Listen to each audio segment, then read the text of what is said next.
Yes? Ma, you know the yung balita ngayon sa country natin? No, not yet. Kilala mo si President Rodrigo Duterte? Yeah, Paano mo siya naalala? as a president.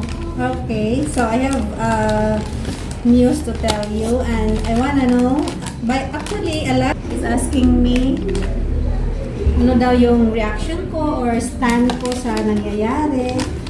But before I will answer that, I want to see your reaction. Alam mo ba na inarrest si former President Rodrigo Duterte? Inarrest siya, hinuli kahapon. Why? Inarrest siya kasi merong warrant of arrest issued by ICC. Not good. You know what's ICC? No. International Criminal Court. Meron siyang warrant of arrest. Tapos habang nagaling siya sa Hong Kong kahapon, pagdating niya sa airport, hinuli siya doon. Tapos dinitain siya. What was the reason they arrested him? Kasi merong case against sa kanya kasi may mga ginagawa daw siyang crime against humanity. During his presidency kasi na may mga nangyayaring extrajudicial killing yung sa war on drugs ni President Duterte. Di ba alam mo dati? Maraming drug addict, tapos may mga pinapatay. So he banned it. Huh? So he banned drugs. Tapos ayun, kinasuhan siya. Tapos alam mo ba, last night, dinala na siya doon sa Netherlands. Kasi nandoon sa Netherlands yung International Court, Criminal Court. So doon siya itatrial doon. Tapos,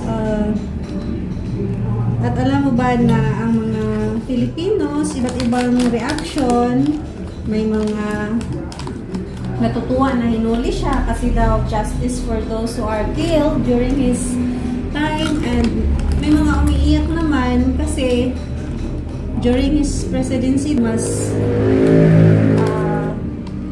peaceful ang Philippines, walang masyadong crimes. Ngayon binahe siya na papunta, his taken to Netherlands. Tapos, sinaka siya sa private plane. Tapos, ang kasama lang niya is yung nurse. Ngayon, 79 years old na kaya siya na. Oo. Tapos, hindi pa okay yung kalusugan niya. Ngayon, I wanna ask you, what is your reaction about him being taken to the International Criminal Court? Tapos, matanda na siya, umiiyak yung mga ibang Filipino natin.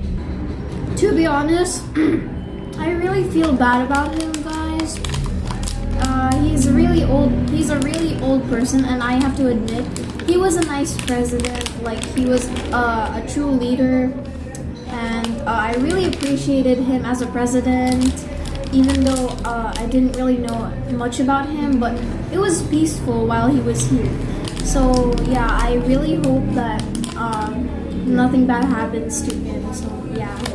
Pero ako naman for me, about my reaction, my stand, actually, I don't want to say anything about it kasi I want to leave it to the experts. Ang dami ng opinions ng mga expert na naglalabasan So, hayaan na natin sila.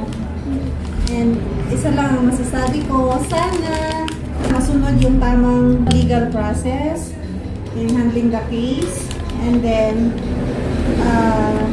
former President Rodrigo Duterte will not be deprived of his rights also. So, yun lang ang masasabi ko. So, that's all. Okay na to. Bye, guys.